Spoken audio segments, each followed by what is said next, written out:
Hi, here is a quick demo of our enterprise account feature. So enterprise account gives you a subdomain page with your branded content.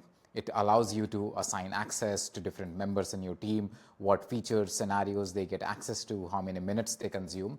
So all of this can be controlled via enterprise account. So let me walk you step by step. So now when you go to Tuftung AI and you go here to account setting, you will have this branded page here.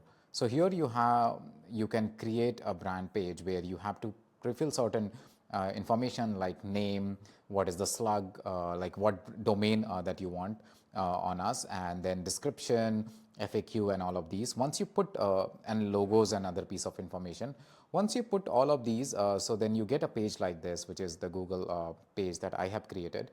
Now, this page is sort of a storefront for your company or your organization. So the content that you want to be surfaced, like some scenarios, will be right here.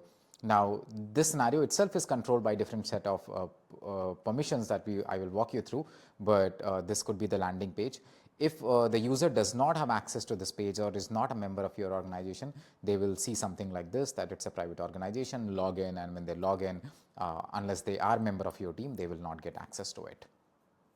So that's the first part. So once you get this page set up, the second aspect is controlling like who get access to what, and that is done by the members page. So here you can add member like through email. If they are not present, once they log in, they will get this permission that you set up here. There are three set of permissions that you can assign. One is that interact and view own session. So this is good for someone who is just a consumer and you don't want them to see other sessions. For example, let's say you are an L&D organization, then the employees will be the one who get interact and view own session. If you are a university, then students get this permission. Interact and view all session is someone who wants to audit. So someone in your team who is creating the content or who is auditing the content could be here. And someone who is co-creating would get the interact, edit, and view all sessions. So in that case, they can see every session which is public to this organization and who interacted and can make edit as well. So this controls the permission. Now, as you add people, you can also assign them minutes or the quota. So let's say you have 1,000 minutes, you can assign 100 minutes to someone who you are adding. By default, we give 25 minutes of quota to each member who gets added if you leave it empty. There is also an option to bulk upload. So here you can upload at CSV. Let's say you have hundreds of team members, then you could assign minutes and everything in one go. Now, the second critical aspect here is how do you manage control of the scenarios. So for example, this is a scenario that I created. So if you go to the manage access here, so I have shared the access to interact and view all session with Ajitesh here, and I can change it to edit, like Ajitesh in that case can edit also all the scenario. Now, the way to look at this is that let's say you are part of a large team or a company where there is a small number of people who are part of L&D who are creating the scenarios. So in that case, that small group needs to have this edit permission. So individually, you will assign this edit permission. Well, organization-wide, you want people to just interact and view their own session. So they get this permission like every member in the organization, while the user, your team, who is co-creating with you get the edit permission. So that way you can control who gets what access to what resources. Now, the third thing is that once you create the scenarios, you can also group the scenarios together in a form of collection. Collection provides a sort of a training path that let's say 5 scenarios you want to put together for certain team. You can do that in a form of collection.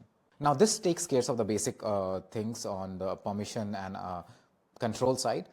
In the case of billing, like you could go to the billing page here, and now there is a switch. So this is my personal billing that I have 25 minutes of quota, and if I go to switch to org, currently my org has no balance as such, so I need to buy minutes, and then I could distribute to other members in my team. Now, there is also this aspect of creator analytics, so that you can go to the profile menu to creator analytics here and see like which session is being used and how much is the consumption. And you can also download the CSVs here, which can be imported into Google spreadsheet where you can perform different analysis.